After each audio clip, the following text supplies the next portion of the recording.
Know the truth? And the truth will set you free. You set me free, my little love muffins. Good morning. Good morning. And good morning, my cyber muffins. So we're continuing with our tradition in the New Thought and Religious Science churches that the first 4 weeks in January are spent reviewing the first 4 chapters of the Science of Mind to reaffirm what it is that we believe is true, which we will explain in 5 words. 5 words in 4 weeks. The first word was? One. Very good. I'm very impressed. You're such good students. I'm going to cover them with little stickers. 1. That's the basic premise that our belief system is built on, that it's all one. One God, one divine creator in which we all live and breathe and have our being. As Ernest Holmes said, we weren't made out of nothing. We were made out of one thing, God. This is the foundation of our belief system, of our truth. Because if we're not a part of God, then we are apart from God. But if we are a part of God, if it's all one and we are a part of God, if we're made from the essence and the substance of the divine creator, if we're made in the image and the likeness of the divine creator, then what is true for God is also true for each one of us. So the first word is one. And our second word was? Love. Now you get double stickers. Love. Ernest Holmes' first 4 chapters in the Science of Mind are the thing itself, the way it works, what it does, and how to use it. And by the thing itself, he's referring to the presence of God, the mystical elements of God, the essence of the Spirit, the nature of God, which is of grace and goodness and givingness. And if you could sum up all of this in one word, that one word would be? Love. Love. So one and love. Those are our first 2 words. So our third word today for our second chapter, the way it works, is law. The power of God is the law. This is, unlike the mystical elements of God, this is a very mechanical, very mathematical elements of God.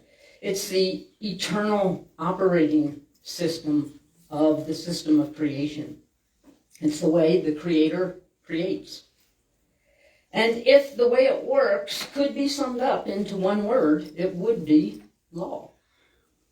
And there are many kinds of laws. There are man-made laws, and they are local, and they can be national, they can be international. There are natural laws in the universe, like gravity and electricity. And there are laws that we're not as familiar with in the way we were brought into spiritual education and religious upbringing, which are divine laws. The law of cause and effect, the law of attraction, the law of circulation. Law governs the way things work, and it directs operations, and it informs activity. It guides activity. So imagine that you're a police officer, and you're sitting on the interstate behind that billboard hidden away where everybody hates you hiding away with that radar gun, right? As cars go by going, and it's your job to issue tickets to people. And there is no speed limit. So who do you pull over?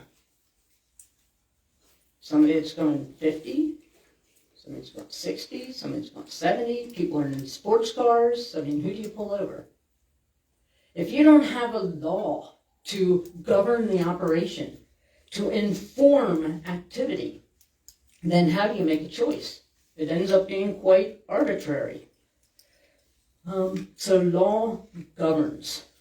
But if there's a 60-mile-an-hour speed limit, then the law of operations directs us what to do. We don't pull off somebody who's going 50. We wait until it exceeds that number. Not only are there different laws, but there are different levels of laws.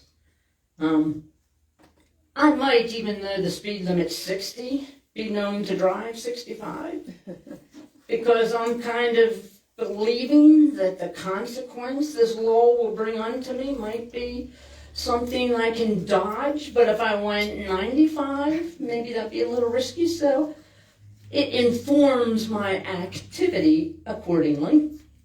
So it's not that it punishes and rewards, but consequences are always something that naturally follow our choice and activity. And we then define whether they're positive or negative. Actually, I heard a story about one police department that didn't want to continue the bad, the negative reputation of police pulling off and issuing you tickets for speeding. So they decided to make up this little certificate, this little citation for obeying the speed limit. And so they would pull people over and congratulate them and give them a certificate. They got inundated with letters saying, please, God, don't ever do that again.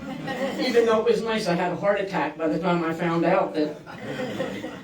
So consequences happen naturally based on your activity, whether they're positive or negative, goes through your filter. But the second we have a law, it does govern the way things are going to operate. Now, on the other hand, the law of gravity, I'm not going to be stepping off a bridge anytime soon, 100% of the time, not even a little bit. And you only have to learn this lesson once. I'm not going to stick a knife in a toaster, right? The law of electricity is absolute. So why are we going to be more compliant with some laws than other laws? And it is because of their predictability, their consistency, their absoluteness. The law doesn't change. The law, one size fits all. We have to change to accommodate and adapt to laws. And divine law, spiritual law, trumps all laws in the universe. The law of cause and effect is the highest law in the land. Consciousness creates, thoughts are things. This is the law under which we operate. And under that, we can heal the human body purely by the power of our consciousness. Did Jesus walk on water? That would be an example of a spiritual law transcending a physical law. How many people here can walk on water? Has anybody tried it? I went down. Can you hit the light for me?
Spiritual law is the highest law in the land. It trumps all physical laws. But how many of us actually believe that we can transcend above the physical laws of the universe. How many people would do exactly what they did if they saw somebody walking across water? Oh, gosh. Religious science believes in two great fundamentals: the divine presence and the universal power. The thing itself, love, and the way it works, law. And the way it works is through us. Through us, through us, through us, through us, through us. Consciousness creates. First there was the Word, and the Word was with God, and the Word was God. And God said, "Let there be light," and there was. All things that were made by the Word. And without the Word was not anything made. That's the way it works. And we are the beneficiaries of this divine fact. Being one with the divine creator, then we too create by our words, by our thoughts, by our beliefs. This is the reason why, in addition to religious science often being called the gospel of positivity, it's often referred to as practical Christianity, because it's a religion based on the teachings of Jesus, not a religion about Jesus. We believed in the lessons that Jesus taught. This great way shower, this great, we call him example, not exception. We don't deny the divinity of Jesus, but we claim the divinity and oneness of everyone. And he taught this creation equation, that consciousness creates and thoughts are things. Or, according to more traditional scripture, first there was the Word. He was very clear about the thing itself and the way it works. It's the Father's good will to give us the kingdom, love.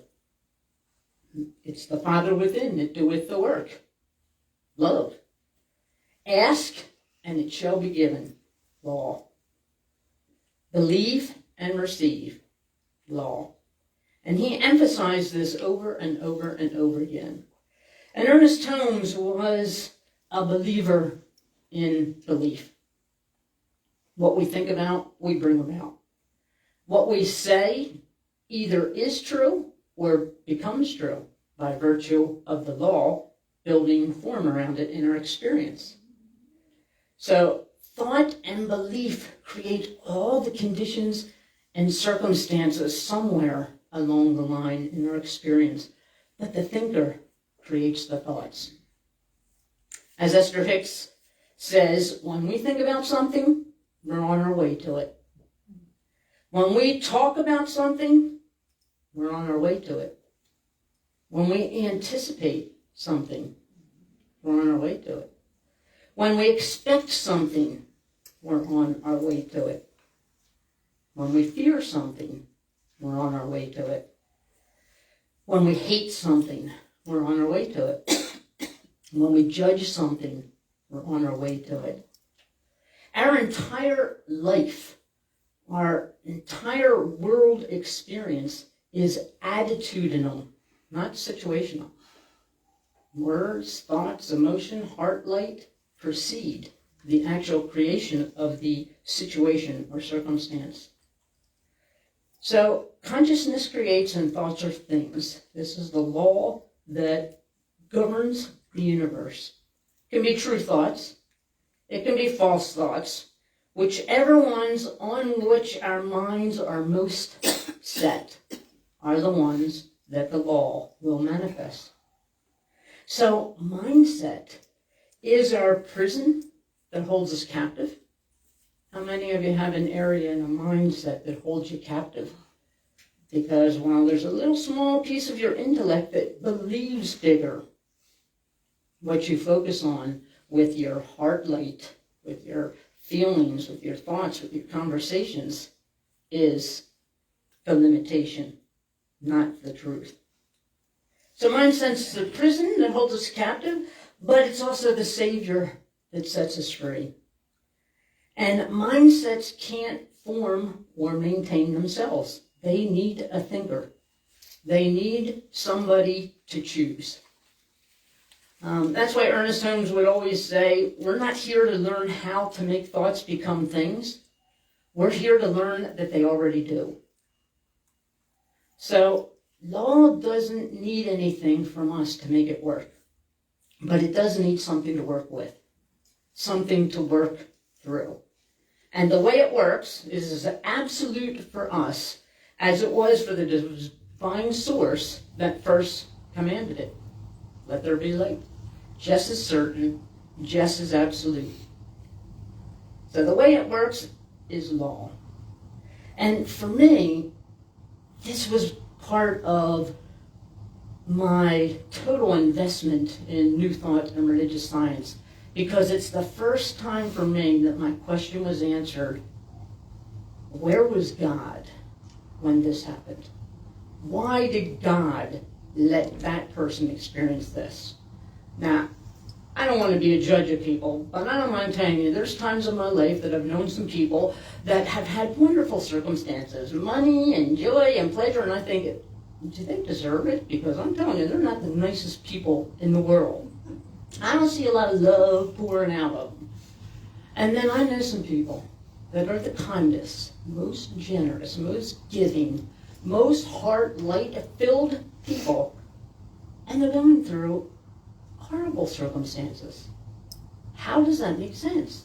How does that make sense if you believe in a power greater than you are, and you believe that that power is good? I could never make sense of that. But if there's a law, if God is love and God gives, and God is always present, God is always responsive, God is always ready, willing, and able, and God always says yes, then the essence of the Spirit is pure love. But if the way God gives is through law, then even God can't force good on us. Law needs something to work with. Law has to be channeled through consciousness, through words, through emotions. Then that forms the blueprint, that forms the mold into which law can form substance. So I remember when I first took this, I was, you know, how a lot of us are when we're first freed from our old belief systems of, judgment and hell and, eternal suffering, and a new belief system resonates with us. And I was with my college roommate, and I was saying, oh my God, this is just amazing, We create and promote and allow everything that happens to us. It's all our choice. It's all within our control. It's all. And she looked at me and said, Suze, are you telling me my daughter created her own tumor? And I went, whoop, and didn't know what to say. I did not know how to respond to that. And then I thought about it. Oh my God, no. If consciousness just creates and it matches, well, here's this lovely, kind person. She was 11th grade. She was very sophisticated for her age. She was very social and interacted with people. How is that possible? How does that match on the law of attraction scale? And then I began to watch. And she was never mean or nasty or negative to anybody. But boy, did she have a lot of pent-up anxiety and discomfort about the way people treated each other. And we'd be out at a store and I'd say, why did that teller treat her that way? Why did that man look at that person that way? She had radar for stuff going on. I didn't even pick up on it was happening. But she had radar for stuff that was happening that fell into the scale of not nice, not good. And you could see it radiate through her biology, through her physiology. So if consciousness creates, she wasn't vibrating anywhere near a truth scale of love and peace and joy and harmony. So I started to really be intrigued and say, I want to disprove this. I want to find something in my life, good or bad, that I can't connect consciousness to it. Not I deserve it, not I'm getting punished or rewarded. No. That somehow, some part of my being and my consciousness and my subconscious has been trained and conditioned to hold ideas and have a physiological response to it in such a way that the vibration I'm putting out there would account for exactly the type of experience I'm having. And I have yet to be able to find one that doesn't match. For myself or anybody that I talk to in time. I used to stand in front of my church and say, come to me. If you think you have an experience in your life that does not match what your consciousness tracks, come to me. Because I want to investigate that.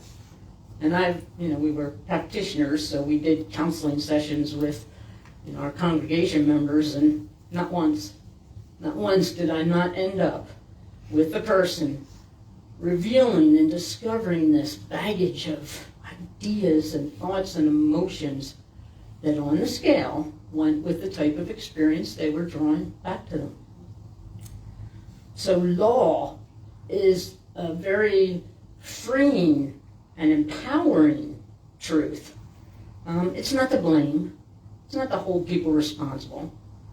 If I go in the hospital and I have cancer, the last thing I want to hear is consciousness creates, and so just hold on to that good idea and feel shame because I'm not spiritually sophisticated enough to draw the healing energy of God. But I do believe in the healing energy of God.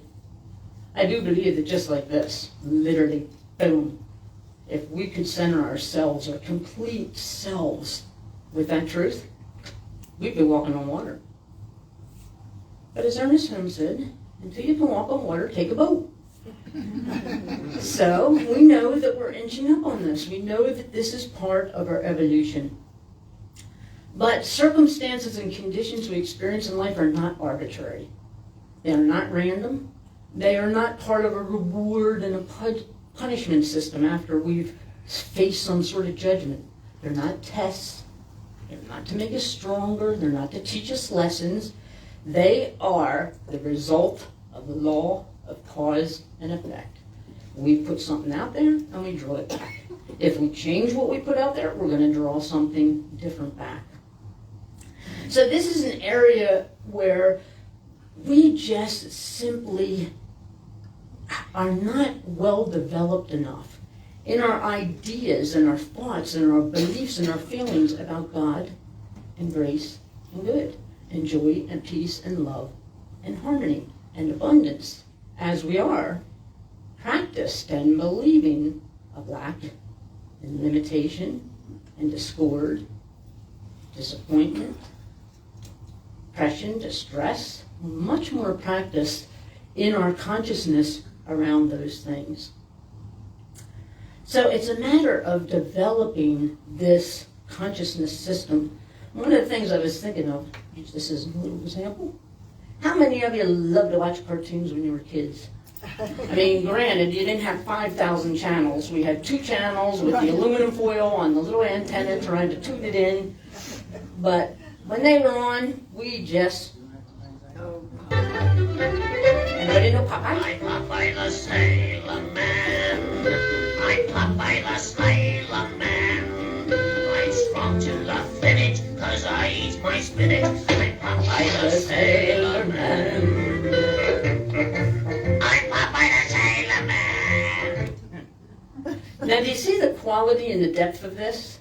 Did you see the background being the same background for every step that he took? How many of you could go out to the theater now to a 2-hour movie and watch Popeye the Sailor Man without going absolutely crazy?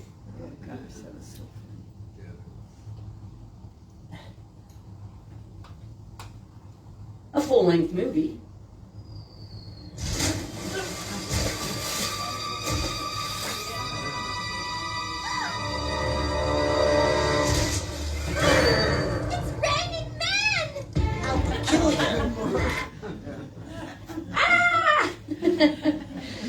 It's raining men, hallelujah. Ah!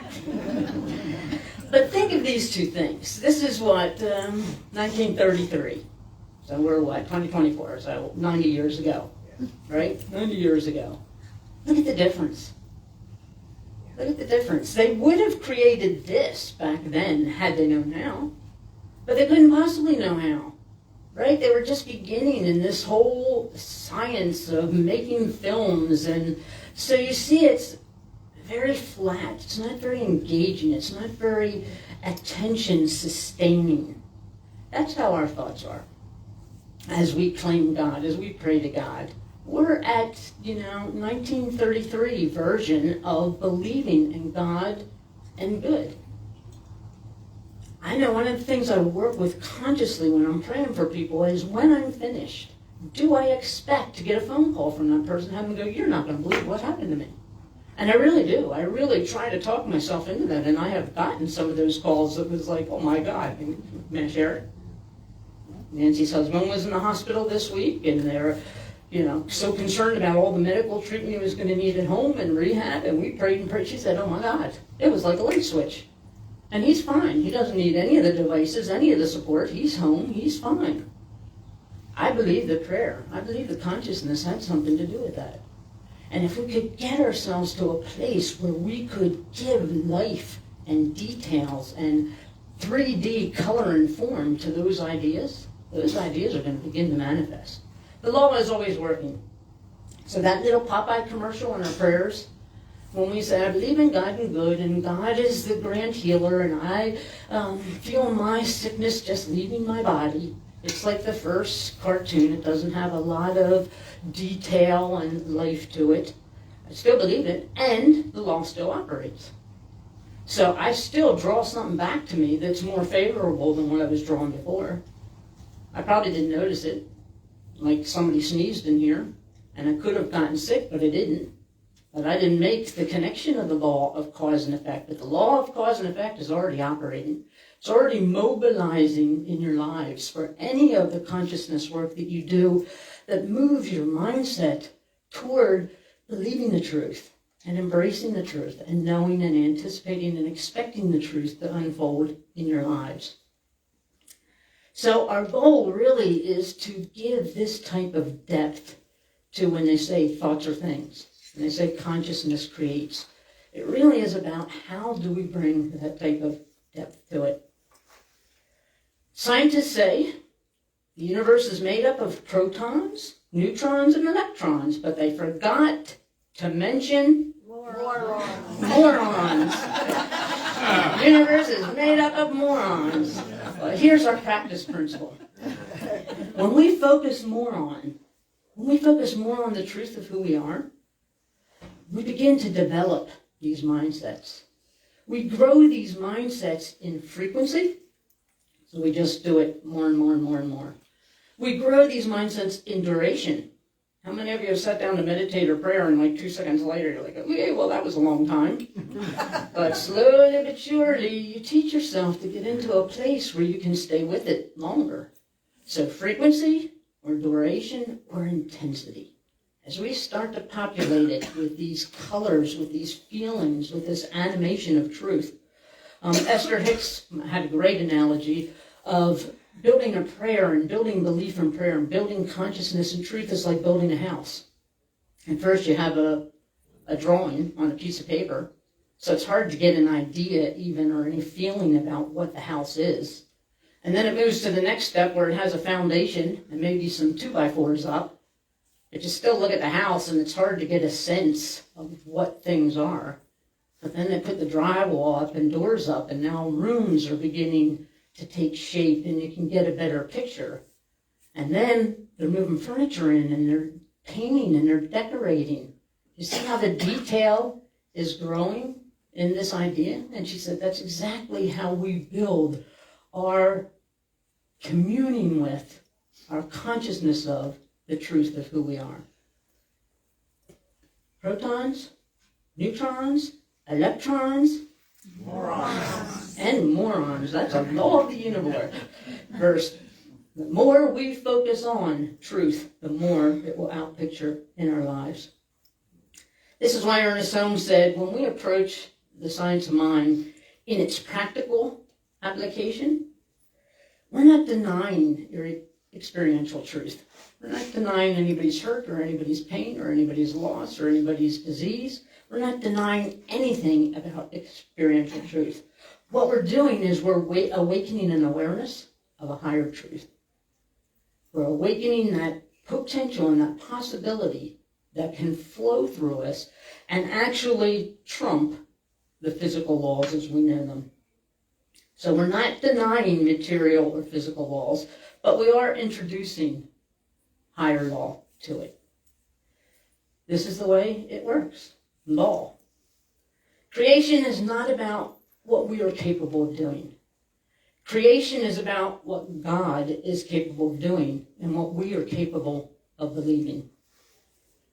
We didn't make the law true, and we can't even reject it. That simply is the way it works. It creates something out of itself from inside of itself. So, week number 2, word number 3, law. It's all one. The thing itself is love, and the way it works is law. All right, 5 words in 4 weeks. Love, one, love, law, life, and prayer. Alrighty, so your mission this week, if you so choose to accept it, is to think of an area in your life where you have a mindset that you'd like to see shift. That you would like to see your life experience shift for the positive in some direction. And look at the mindset that must have created that. The practice that you had was something other than that. And I want you to make a 3D cartoon around it. I want you to picture that first prayer and see yourself being Popeye number 1. And then just picture that you're saying, oh, I want to be healthy. I want to be abundant. I want to have enough money to meet all my obligations, and then to just be joyous and have fun and support people and without having to worry. This is what I want. I want this abundance to grow. That's a Popeye prayer.